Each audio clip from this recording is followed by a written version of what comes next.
More and more research from the federal government is showing the effectiveness of remote work. The Bureau of Labor Statistics found a strong link between remote work and total factor productivity growth across 61 industries.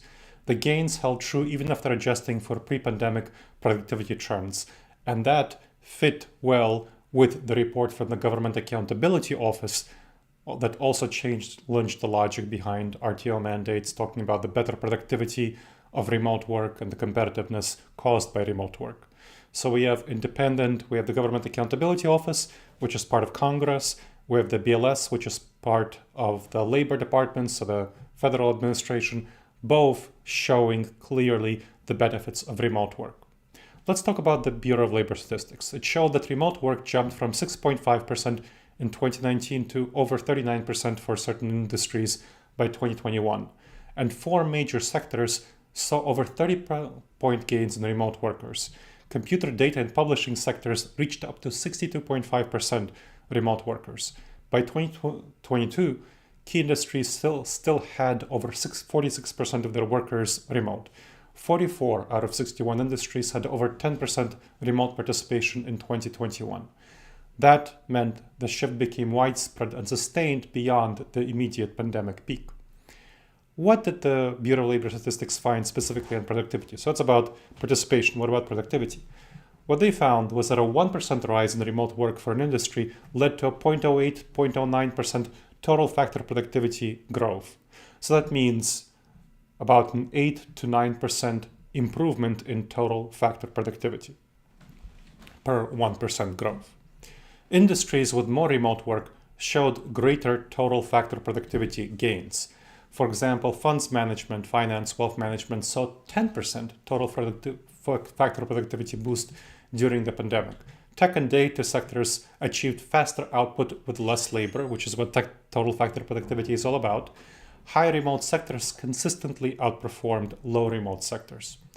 Cost savings are the key. They drove efficiency gains in remote-first companies. Businesses cut rent, energy, and office maintenance expenses. Remote work led to over 20% office cost savings in some sectors.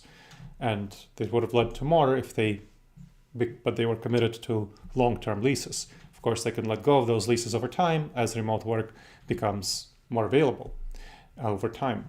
Every 1% increase in remote work cut unit office costs by 0.4%. So that's great. So again, that means a pretty high gain in cutting costs for remote work. So if you go from 0% to 100% remote work, that would be a high cost reduction in unit office costs. Employee turnover dropped, reducing hiring and training costs. Capital, energy, and material costs declined in remote heavy sectors.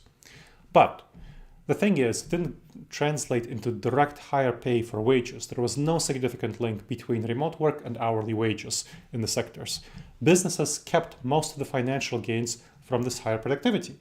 Workers saved time and money by skipping daily commutes, so they got indirect benefits of flexibility and improved satisfaction. Their gains, in other words, were cost of living savings, key non-monetary benefits for employees, or monetary benefits that didn't come directly from their employer. The future, thus, really depends on how remote work is managed. Remote work proved essential for business resilience during the pandemic. The productivity revolution was real, not just a temporary adaptation, according to the Bureau of Labor Statistics. Attempts to reverse remote work would undermine competitiveness, therefore. Policymakers and companies must weigh the data, not nostalgia.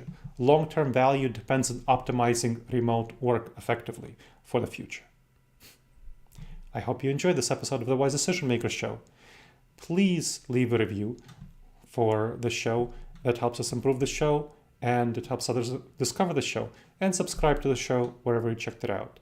And if you have any questions, please email me at gleb, Gleb, @disasteravoidanceexperts.com.